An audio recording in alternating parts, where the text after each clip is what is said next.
നീണ്ടകാലത്തെ തേജസുറ്റ തിളക്കത്തിനൊടുക്കം മലയാള സിനിമയിലെ മറ്റൊരു സൂര്യൻ കൂടെ ചക്രവാളങ്ങളിൽ അസ്തമനം പൂകി. സിനിമ എന്ന സ്വപ്നം കാണാൻ ആയിരം ചെറുപ്പക്കാർക്ക് ഊർജം നൽകിയ ശ്രീനി ഇനിയില്ല. ബാക്കിയാവുന്നത് മലയാള സിനിമയുടെ അടയാളമായി മാറിയ 200-ൽ പരം സിനിമകളും കഥാപാത്രങ്ങളും അതിലേറെ ഉള്ളിന്റെ ഉള്ളിൽ വിത്തുപാകിയിട്ട ചിന്തകളുമാണ്. ശ്രീനി എന്ന രണ്ടക്ഷരത്തിന്റെ ചൂടും ചൂരുമേറ്റുരുക്കിയെടുത്തതാണ് ഇന്ന് കാണുന്ന മലയാള സിനിമ. നാടിന്റെ ജീവൽ സ്പന്ദനങ്ങൾക്ക് കാതോർത്ത് മഞ്ഞുമൂടിയ പാടവരമ്പുകളിലൂടെ കാലൻകുടയിൽ ഊന്നി കടന്നുപോകുന്ന യാത്രക്കാരനെ പോലെ ഉത്സാഹിയായിരുന്നു ശ്രീനിവാസ കഥകൾ. മണ്ണിലിഴ ചേർന്ന് നന്മയ്ക്ക് കുട പിടിച്ച മനുഷ്യനും സത്യൻ അന്തിക്കാടും ചേർന്ന് നെയ്ത കഥകൾ ഇനി എത്ര നാൾ മാഞ്ഞാലും നെഞ്ചിലൊരു കുളിരായി തുടരും. TP ബാലഗോപാലൻ MA തുടങ്ങി ഞാൻ പ്രകാശനിൽ വരെ എത്തി നിന്ന the golden age stories.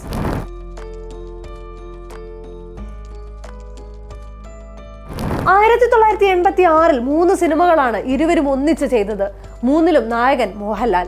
TP Balagopalan MA, Gandhinagar, second street, Sanmanassullavarkku, Samadhanam. 3ഉം ഗംഭീര ഹിറ്റ് എന്നതു മാത്രമല്ല, ചെറിയൊരു ഫ്രെയിം കണ്ടാൽ പോലും ഇന്നും മലയാളി തിരിച്ചറിയുന്ന ചിത്രങ്ങൾ.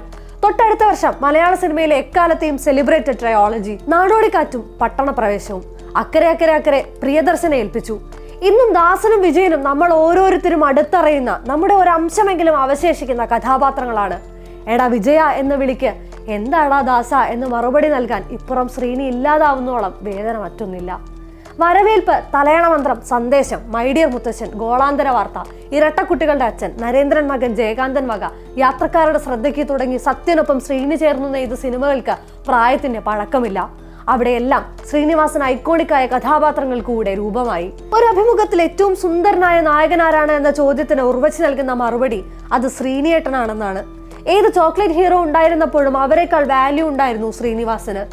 ജാതീയത കുലം കുത്തി വാണിരുന്നു എന്ന് പറഞ്ഞ അതേ മലയാള സിനിമയിൽ അയാൾ ജാതി വർണ്ണ വേർതിരിവുകളെ ഹാസ്യായുധവുമായി നേരിട്ടു. സ്വന്തമായ സ്ഥാനമുണ്ടാക്കിയെന്നു മാത്രമല്ല, കാലം എത്ര മാറി വന്നിട്ടും ശ്രീനിവാസനെ പോലെ ഒരാളെന്ന തുലനം ചെയ്യാൻ പോലും മറ്റൊരാളില്ലാത്ത വിധം വാണു. പിറകെ വന്ന തലമുറകൾ പലതും സിനിമയെ ദാഹിച്ചിട്ടുണ്ടെങ്കിൽ അതിനാദ്യ പടിയിട്ടവരിൽ മുൻപിലുണ്ട് ശ്രീനിവാസൻ. പ്രിയപ്പെട്ട ശ്രീനി, സിനിമയ്ക്കൊപ്പം സ്വപ്നം കാണാൻ ഊർജമായതിന് നന്ദി. Rest in cinema comrade. ഇനി സിനിമ സംസാരിക്കട്ടെ.